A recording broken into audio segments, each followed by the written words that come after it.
come back and try to do that, are we opening ourselves up to litigation either from the state level or activist groups that say you're actually in violation? You couldn't go back to do that because we don't have, you thought you could, well, I'm sorry you thought you could, but you thought wrong. Until I have a clearly defined statement that says we have an opportunity to do that, I don't know that I can move forward that way. So, again, anyone that might be reading this, if they can clearly define where it says that we can come back and make adjustments if we determine it necessary and financially prudent, then I'm more than open to that suggestion from the crowd and the visitors this evening. But the exemption portion of it, that's July 1, and we don't get to say we'd like a 6-month exemption on July 2nd. Right. We have to vote now, or we lose the opportunity to vote that way, but...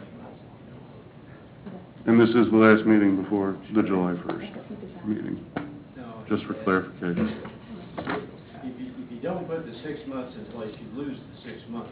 No, it's not the 6 months, Your just question is, make a permanent change that's budgeted and increase the security measures. Come back Right. and put a plan in with adequate security. Right, not asking for the 6-month waiver, asking for a plan that's available to be essentially opting out of the ordinance because we put security measures in place, and not the ordinance, but the resolution. Again, this is the first time I've seen Right. this, and I'm not an expert. I think you have the ability later to come back with a, not the 6 months, but later come back with a plan with adequate security and if you want to fund all that adequate security. The statute clearly states that it's on or after, on and after, I should say, so July 1st, 2014. It's 2014. We're not talking about July 1st, 2013. I believe you referenced that was for the capital. The state which capital is on and after exempt July 1st. until July 1st, Right. 2014. Mm-hmm. I believe most of page 3 refers to the capital itself. Yep. So I'm looking for the one that deals with City Hall that we set in right now.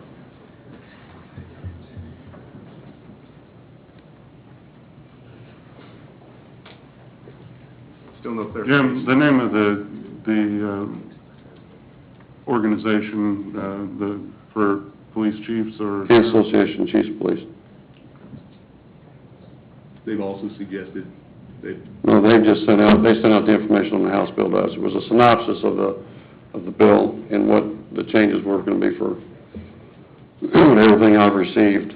And like I said, I could stand to be corrected, but everything that I've received so far, basically it's, you've got one chance to get your 6 months, and after that, you're, beyond January 1st, you can come back, as we've learned, right. later if you want to, enact something. But this first 6 months has to be decided before July 1st. So you just basically stated what I stated, which is that we have one shot at the exemption. If we choose not to take the exemption, we have the ability to put in adequate security measures. If we put the adequate security measures into place at a future date, we can exempt these buildings at that point from concealed carry, because that's what the statute reads. If you have security measures in place, those buildings can be considered weapons-free zones.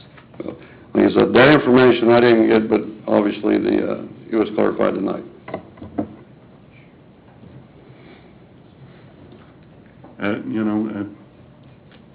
Bill, I would like to ask you a question. Yes, by the way. The exemption, Yes. it's in section 2I. Was that part of the House bill, or was that the Senate edit? No, that was added by the Senate. Okay.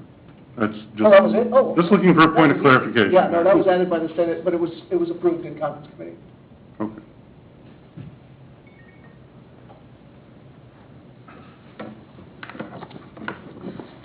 Does anybody have further questions?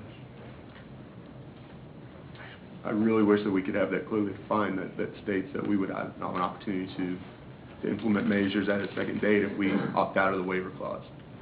And I don't see that anywhere here that states that, or the verbiage would even lead you to believe that. The verbiage almost leads me to read it as, once it's in, with the on or after terms. Yeah, and unfortunately, I mean, we do, this is time critical with there not being another council Right. meeting before.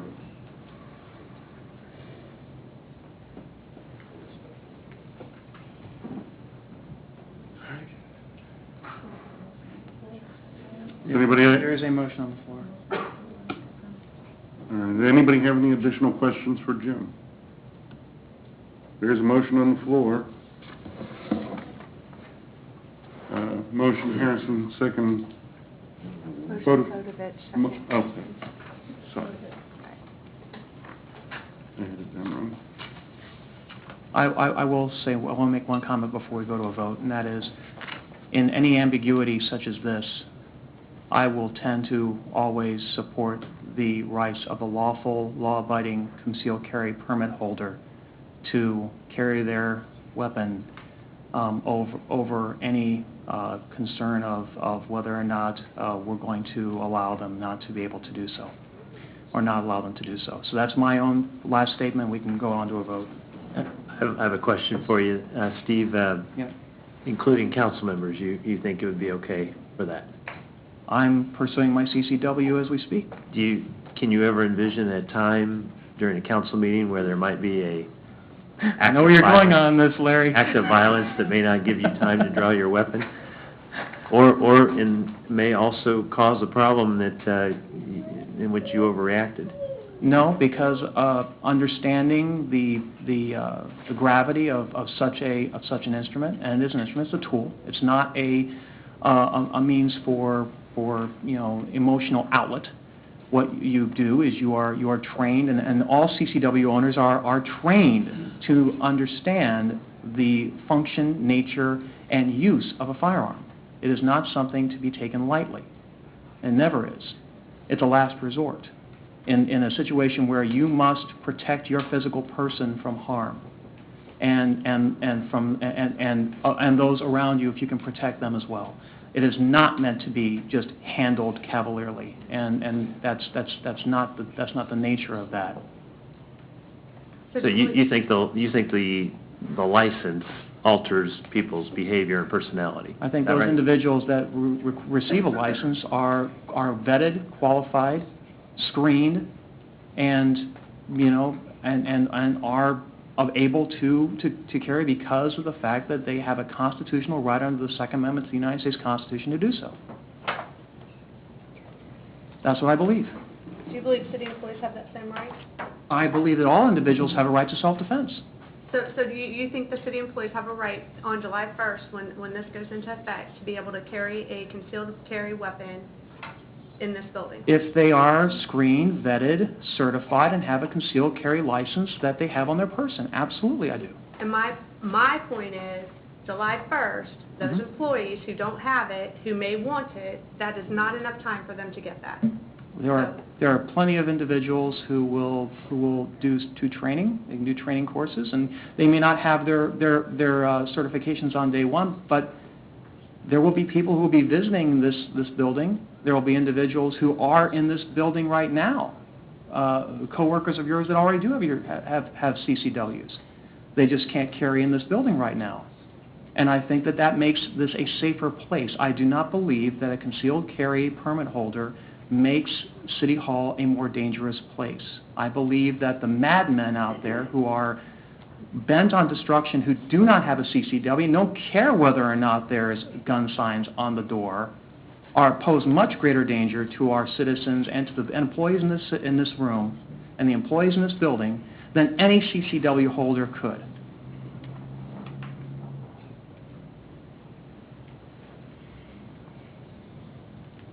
Anyone else? All right, motion Fodovich, second Harrison, that we direct the city administrator to prepare a letter of notification to the Kansas Attorney General of the city's intent to exempt its buildings from HB 2052, under Section 2I. All those in favor indicate by saying aye. Aye. All those opposed? No. Motion carries. New business item number 3.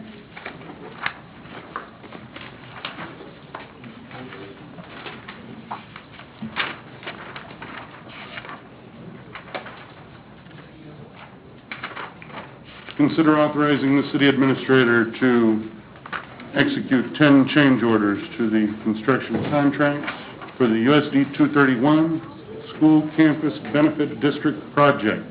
Excuse me, I thought we were on number 3. Huh? Oh, the numbers. Yeah, the numbers